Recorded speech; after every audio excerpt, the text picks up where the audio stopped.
Très bien, merci pour vos réponses qui, j'espère, éclairent un nouveau chemin de vie.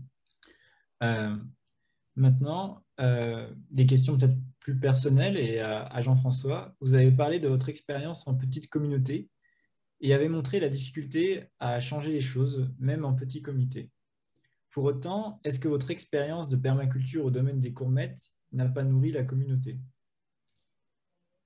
Alors, on a eu une expérience de permaculture, effectivement, au domaine des courmettes qui s'est pas très bien finie, puisque la personne qui était venue est repartie au bout de 2 ans.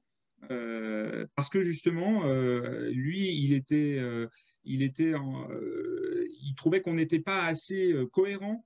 Et c'est vrai qu'on n'est pas totalement cohérent parce que justement, parmi dans la communauté dans laquelle on vit, qui est une quinzaine de personnes, on a aussi fait le choix d'accueillir des personnes qui étaient sans domicile fixe, d'accueillir aussi des personnes qui sont pas forcément.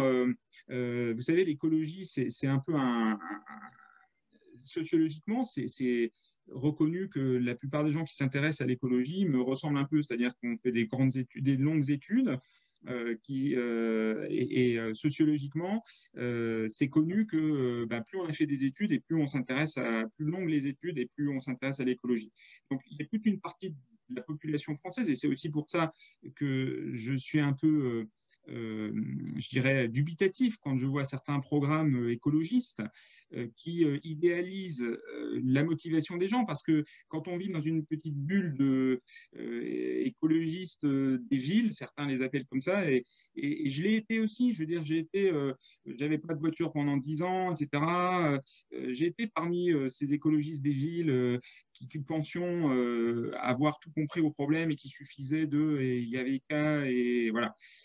Et quand on se coltine la réalité d'une vie dans un centre un peu isolé avec tous les problèmes qui peuvent venir et l'inclusion de personnes qui ne sont pas forcément en phase, alors à l'autre avec les valeurs qui sont en phase sur le papier, mais qui, quand il faut concrètement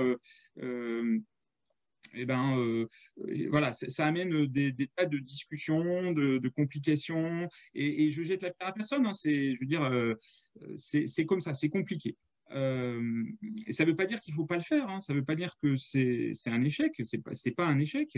C'est une école de la vie intéressante, mais qui me montre les limites de ce qui est possible de faire réalistiquement avec des gens entre guillemets ordinaires comme moi.